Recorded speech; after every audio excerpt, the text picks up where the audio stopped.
아버지와 우리 주 예수 그리스도로부터는 은혜와 평강이 이 자리에 계신 여러분과 함께 하시길 주님의 이름으로 축원합니다. 부활절 셋째 주일 우리에게 주어진 복음서 말씀은 누가복음 24장 말씀입니다. 오늘 우리가 함께 읽은 이 말씀 속에는 엠마오로 가던 두 제자와 예수님이 만난 이야기가 나오고 있습니다. 이 본문은 제자들이 부활하신 예수님을 가장 먼저 만난 사건으로도 잘 알려져 있죠.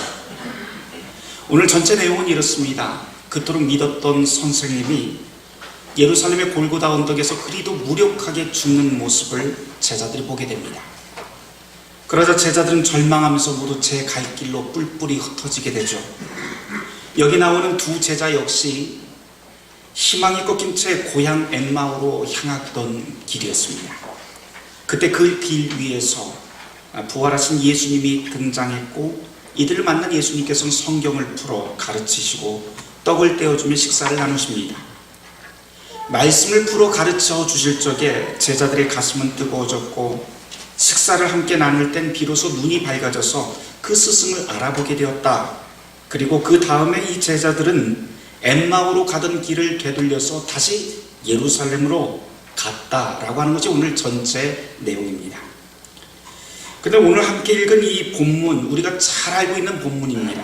그런데 이 본문에는 우리가 상식적으로 이해할 수 없는 구석이 하나 숨겨져 있습니다. 상식적으로 아무리 생각을 해도 제자라고 하는 사람들이 자기 선생님의 얼굴을 몰랐을까라고 하는 점입니다. 참 기묘하죠. 제자가 바로 지금 옆에서 동행하고 있는 스승을 알아보지 못했다는 건 상식적으로 납득할 수 없는 일입니다. 그런데 이 본문만 이렇게 나오는 것이 아니라 이런 비슷한 상황이 부활하신 예수님 그 다음 사건으로 또 나오는 것이 있습니다. 요한복음 21장 4절 말씀을 보시길 바랍니다. 거기에도 역시 7 제자들의 이야기가 나오죠. 십자가 사건 후에 제자들이 모두 다 뿔뿔이 흩어집니다. 절망한 채 여기도 역시 고향으로 돌아와서 원래 직업이었던 고기잡이를 하게 됩니다. 그런데 여기서도 역시 부활하신 예수님이 나타나셨지만 처음에 제자들이 전혀 알아보지 못했다가 나중에 예수님의 말씀하심을 듣고 알아채는 사건이 나옵니다. 이렇듯 엠마오로 가던 두 제자도 그렇고 디베랴 호숫가에 있었던 제자들 7 제자들 역시 자기 가까이 있었던 부활의 예수님을 몰라보긴 마찬가지였습니다. 그렇다면 이처럼 상식적으로 납득할 수 없는 이야기를 성경이 우리에게 들려주는 목적이 무엇일까요? 단순히 제자들은 사람 보는 눈이 없어서 그렇다라고 하는 것을 가르치려고 하는 것은 아닐 것입니다. 성경은 그런 점에 전혀 관심이 없습니다. 다만 전체 오늘 부활 이후의 그 사건, 이 2가지 사건 가운데 한 가지 분명한 공통점이 있습니다. 그것은 바로 부활하신 예수님이 제자들 가까운 곳에 계셨다라고 하는 것입니다. 오늘의 본문이 우리에게 선포하는 복된 소식이 바로 이것입니다. 부활하신 예수님께서는 제자들에게 뿐만 아니라 오늘 이 시간 우리가 이 시대를 살아가고 있는 저와 여러분 가장 가까운 곳에도 항상 계십니다. 다만 우리가 몰라볼 뿐입니다. 여기서 남은 문제가 있지요. 가까이 계신 예수님을 우리가 몰라본다고 하는 점입니다. 성경은 오늘 이 말씀 속에서 무엇이라고 이것을 표현하냐면 눈이 가리워졌다라고 표현을 하고 있습니다. 그렇다면 그렇게 눈이 가리워진 우리가 어떻게 그리고 어디서 그 예수님을 만날 수 있고 확신할 수 있을까요? 오늘 우리에게 들려오는 이 엠마오의 이야기는 그 단초를 제공하고 있습니다. 눈이 가리워진 채 걸어가던 이 제자들이 예수님을 못 알아보았습니다. 그런데 예수님께서는 성경을 풀어 가르쳐 주실 때 제자들의 가슴이 뜨거워졌고 그들과 함께 음식을 잡수실 때 떡을 가지사 축사하시고 떼어 그들에게 주실 때 눈이 밝아져 예수를 보게 되었다고 가르치고 있습니다. 이 말씀을 좀 좁게 이해를 한다면 교회에서 행해지는 말씀과 성례전으로 해석할 수 있습니다. 그래서 보통 교회 예배 잘 참석하고 설교 잘 듣고 성찬에 잘 참여하면 그런 눈이 열린다고 쉽게 말할 수 있을지도 모르겠습니다. 그러나 실은 이보다 더 넓게 이해해야 합니다. 여기서 예수님께서 풀어주신 성경의 말씀은 신약의 말씀도 아니고요, 단지 유대인이라면 상식적으로 알고 있었던 유대인의 역사 이야기입니다. 게다가 예수님이 제자들과 함께 나누었다고 하는 이 식사는 단순히 우리가 알고 있는 교회의 성찬식이 아닙니다. 예수님 당시에 아직 교회라고 하는 것은 존재하지 않았습니다. 더욱이 성찬식이라고 하는 것 자체, 그런 의식은 생기지도 않았을 때입니다. 이런 것을 우리가 염두에 둔다면 지금 우리가 이야기하고 있는 단순히 말씀과 성찬이라고 하는 식으로 이야기하기가 쉽지 않습니다.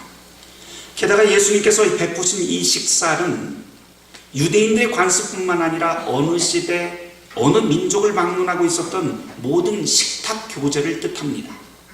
그리고 거기서 떼던 그 빵은, 예수님께서 떼어주신 그 빵은 기적을 일으키거나 우리의 눈을 밝게 하는 그런 효험 가득한 신비의 빵이 아닙니다. 빵은 그저 빵일 뿐이었습니다. 이렇게 본다면 예수님과 제자들이 만난 그 대화, 그리고 함께 나눈 그 식탁, 그 어느 것 하나 특별할 것 없는 그저 그런 일상의 대화였고 일상의 식사일 뿐입니다. 그런데 이런 일상의 대화와 식사 시간을 특별한 순간으로 변화시키는 분기점이 있습니다. 무엇일까요? 그건 다른 것이 아니라 예수님이 그 자리에 함께 동행하셨다라고 하는 것이고, 예수님이 그들에게 말을 걸어오셨다라고 하는 것이고, 예수님이 떡을 떼어서 함께 나누셨다라고 하는 것입니다. 이게 무슨 뜻입니까? 바로 예수님을 통해서 눈이 밝아졌다라고 하는 것입니다. 우린 모두 다 언제나 말을 하면서 살지요. 그리고 우린 모두 다 밥을 먹으면서 삽니다. 그런데 오늘 본문이 우리에게 전하고자 하는 것은 우리의 말과 그리고 우리가 먹는 밥이 예수 없는 말, 예수 없는 밥이라고 한다면 절망을 이겨낼 수 없고 희망을 만들어낼 수 없다는 것을 우리에게 가르치고 있습니다. 우리가 떡으로만 살 것이 아니라 오직 하나님의 입에서 나오는 영의 양식으로 산다고 하는 뜻이 바로 이것입니다. 우리의 주여 부활하신 예수님은 우리에게 이것으로 먹이시죠. 이것이 바로 우리가 먹어야 될 영의 양식입니다. 첫째 인간 아담과 하가 먹었던 음식은 그들의 눈을 가리우고 죄를 가져왔지만, 예수님께서 이제 주신 그 영의 양식은 우리의 눈을 밝히고 새로운 삶으로 들어가게 만듭니다. 이 영의 양식을 먹은 자라야 믿음이 생기고 그 믿음이 우리의 가려진 눈을 열어줍니다. 그래야 비로소 열린 눈으로 가장 가까이 우리와 동행하고 계신 예수님을 우리의 일상 한가운데서 발견할 수 있게 됩니다. 그리고 그 기쁨으로 절망의 길에서 희망의 길로 길을 돌려 세울 수 있게 됩니다. 그래서 저에게 오늘 본문의 메시지는 주님 주신 믿음으로 먹고 사는 일상이라고 축약을 할 수가 있습니다. 오늘 우리는 말씀과 성례전이 있는 예배로 부름받았지요. 예배로 부름받으면서 우리는 주일 성수를 한다고 그렇게 말을 합니다. 주일을 지킨다고 하는 것입니다. 거룩하게 지킨다고 하는 것이죠. 주일 성수한다는 것, 영의 양식을 얻을 수 있는 기회이기 때문에 참으로 중요합니다. 그러나 그것으로 끝나면 곤란합니다. 왜냐하면 우리가 받은 이 영의 양식은 주일 성수라고 하는 오늘 하루를 위해서 있는 것이 아니라 실은 나머지 6일 우리가 일상에서 살아가기 위한 그 힘 때문에 우리에게 주신 것이기 때문입니다. 오늘 하루 주일날 은혜 받았다고 그것으로 만족해서는 안 됩니다. 주님께서 우리를 향해 원하시는 것은 6일간의 소소한 일상 속에서 내 곁에서 동행하시고 있는 예수님을 발견하고 그 부활의 힘으로 살아가는 것을 주님께서 원하시기 때문입니다. 우리의 삶을 한번 돌아보시길 바랍니다. 우리 역시도 때로는 제자들처럼 예수 없는 상황, 하나님이 없는 것 같은 상황을 맞닥뜨리면서 살고 있습니다. 하나님이 계신다면 도저히 일어날 수 없을 것 같은 의심의 시간을 통과하기도 합니다. 한 개인에게만 그런 것이 아니라 가족이나 사회, 국가, 정치의 상황 모두 다 그렇죠. 하나님이 과연 살아계시기나 한 것인가 하면서 우리를 둘러싼 그 상황들을 의심하고 절망하고 아파할 때가 한두 번이 아닙니다. 그러나 성경이 우리에게 전하고 있는 것은 그런 순간마저도 예수님께서는, 부활하신 예수님께서는 우리 가장 가까운 곳에 항상 계신다라고 하는 것을 우리에게 선포하고 있습니다. 지난 10일 동안 제가 CBS 3부작 역사 다큐 제작 때문에 독일의 종교개혁지를 둘러보고 왔습니다. 때 아닌 4월의 날씨가 갑자기 영하 날씨가 돼버리는 바람에 오도로를 떨면서 아침부터 저녁 늦은 시간까지 역사의 현장을 돌아보고 왔습니다.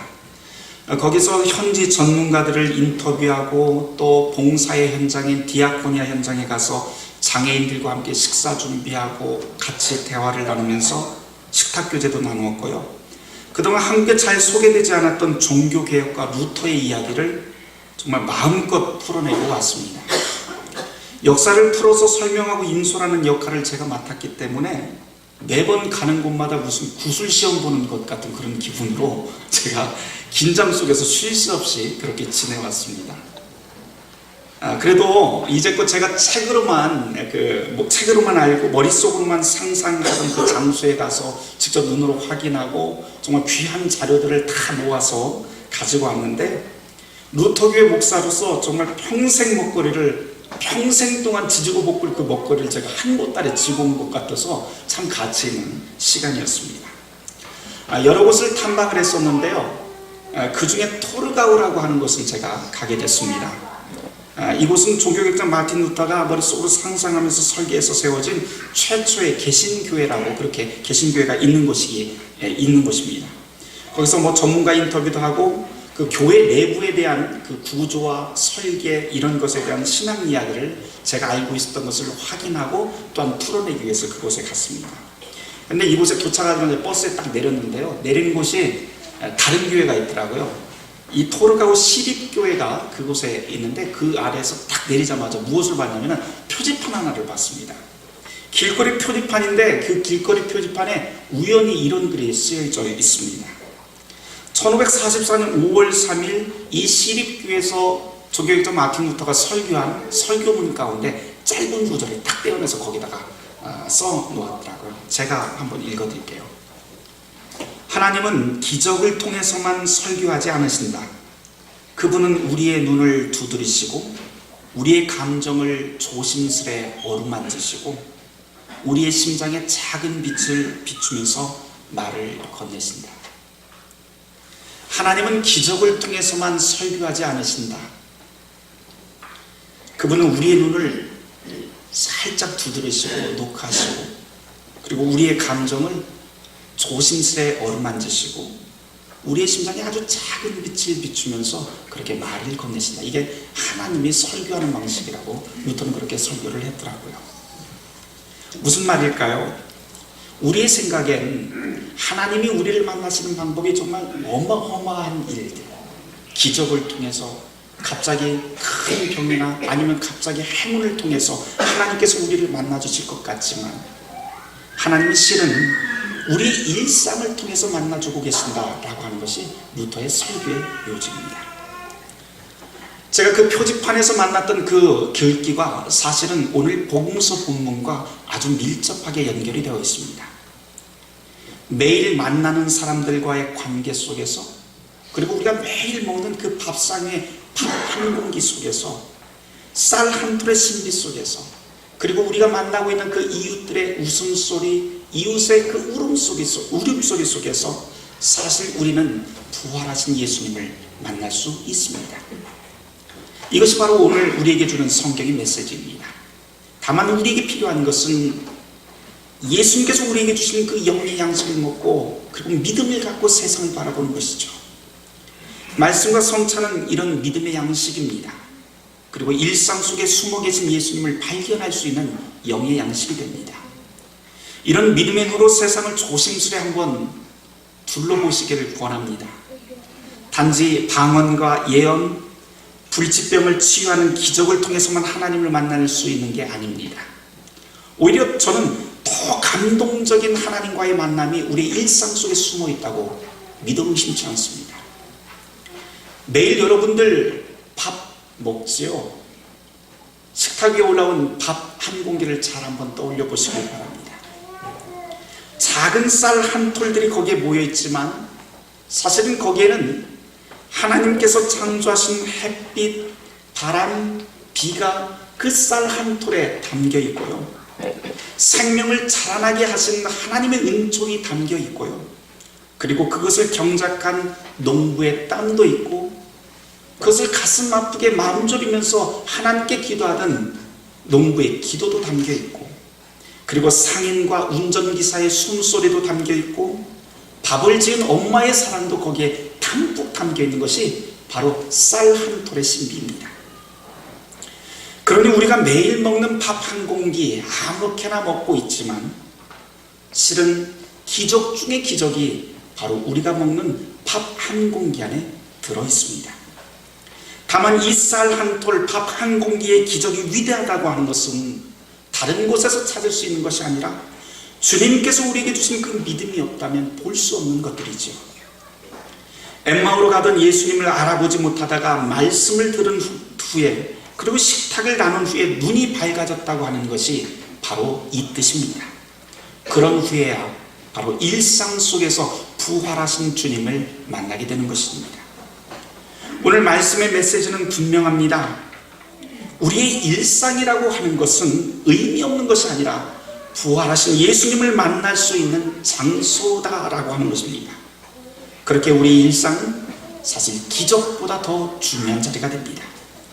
매일의 밥상에서, 매일 만나는 사람들과의 관계 속에서, 그리고 매번 반복되는 일상 속에서 주님은 항상 우리 곁에 계십니다.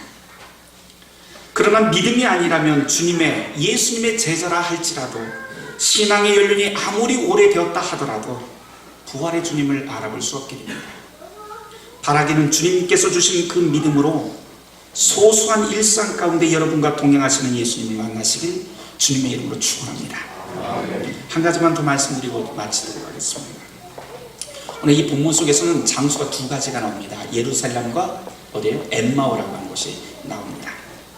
이 두 장소는 한 10여 킬로 떨어진 지근거리에 있습니다. 위치상으로 보자면 예루살렘은 해가 뜨는 동쪽에 있고요, 그 다음에 엠마오는 해가 지는 서쪽에 있습니다. 그리고 예루살렘은 해발로 따지자면 예루살렘은 높은 고지대에 있고 엠마오는 낮은 저지대에 있습니다. 지금 어디에서 어디로 가고 있어요? 예루살렘에서 서쪽 낮은 땅 엠마오로 가고 있습니다. 이것을 참고 삼아서 지금 제자들이 걷고 있는 모습을 한번 상상해 볼 만합니다. 제자들은 지금 높은 예루살렘에서 지는 해를 등지고 지금 고향인 엠마오로 내려갑니다. 희망의 빛이 가득했던 땅을 등지고 어둠이 덮여가는 절망의 땅으로 들어가고 있는 모습입니다. 그러나 이렇게 절망한 제자들이 부활의 예수를 만나서 눈이 밝아졌을 때 그들은 다시 가던 길을 되돌려서 어디로 가요? 예루살렘으로 다시 올라가게 됩니다. 엠마오로 갈 때 이 제자들은 절망 속에 있었습니다. 그러나 예수를 만나서 다시 길을 되돌렸을 때 기쁨으로 되돌리게 됩니다. 그런데 왜 되돌렸습니까? 다른 이유 아닙니다.